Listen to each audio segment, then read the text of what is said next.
आसिम साहब ने दुकान से सामान लिया और दूसरे हाथ से अपने बेटे वीर का हाथ थामे घर जाने के लिए मुड़े ही थे कि वीर ने सामने से आते हुए जलाल साहब की तरफ इशारा करते हुए कहा, अबू जी देखें बाबू चचा जा रहे हैं। जलाल साहब की कमर ज़ैफ़ी की वजह से झुक गई थी और नज़र भी खासी कमज़ोर हो गई थी, लेकिन अपने घर का सौदा सलफ खुद ही लाते थे।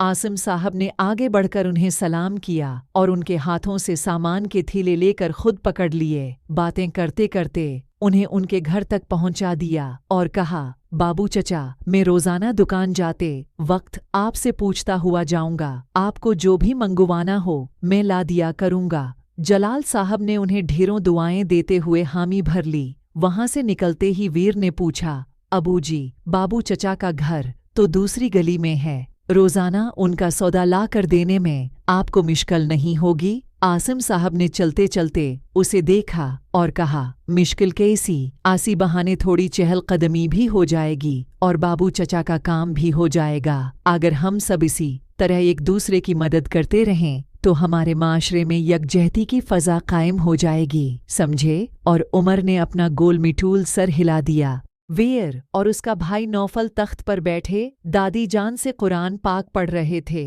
बराबर में रज़िया भी आगे पीछे बिलबिल कर कादा पढ़ रही थी। रज़िया गरीब घर की बची थी और उनके घर हल्का फल्का काम करने के लिए आती थी। अब दादी जान ने उसे कुरान पाक सिखाने की गरज से कादा पढ़ाना शुरू किया था। सबक खत्म हुआ और रज़िया अपने घर चली गई तो नौफल ने सामने रखी चाय की प्याली में बसकर डबूते हुए दादी जान से पूछा, दादी जान यह रज़िया बाजी तो इतनी बड़ी हो गई हैं, मुश्किल से सबक याद करती हैं, फिर भी आप उन्हें इतने प्यार से कादा पढ़ाती हैं। दादी जान ने बात समझते हुए कहा, बात तो आपकी दरस्त है नौफी मियाँ, मगर इल्म किसी भी वीर में हासिल किया जा सकता है और कुरान पाक पढ़ाना तो वैसे भी बहुत सवाब का काम है। बस हमें अच्छाई का कोई भी मौका हाथ से नहीं जाने देना चाहिए, ठीक है ना? दोनों बच्चों ने एक साथ हाँ मैं सिर हिला दिए। अम्मी ने घर की केरियों में लगे हुए सदाबहार के पौधों में से कुछ टहनियां जड़ों समेत निकालें और दो अलग अलग गमलों में लगा दें। वीर और नौफल करीब ही खेल रहे थे। आमी ने पहले वीर को बुलाकर कहा, वीर बेटा ये गमला बराबर वाले कासिम भाई को दे आओ। फिर नौफल से कहा, नौफी तुम ये गमला सामने वाली ताहरा खाला के घर पहुंचा कर आओ।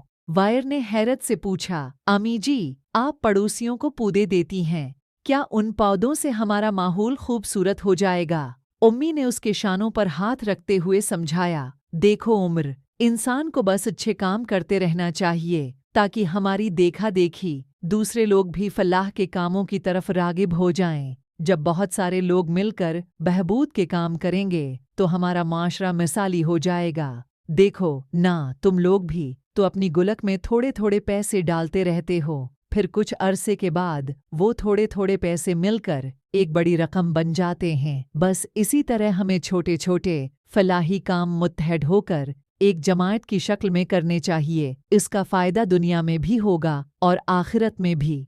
वीर और नौफल ने ये बातें गौर से सुने और एक अज़म के साथ सर हिला दिए। नौफल ने कुछ सोचते हुए कहा, आमी जी आज से मैं पौधों को पानी दिया करूँगा। उमर फौरन बोला, और मैं दादी जान के पैर दबाया करूँगा। आसिम साहब करीब ही बैठे अखबार पढ़ रहे थे। उन्होंने कहा, पड़ोसियों की मदद करना भी नेक काम है, ये कौन करेगा? बच्चों दोनों ने हाथ हुआ मैं बुलंद करते हुए नारा लगाया, हम करेंगे हम करेंगे।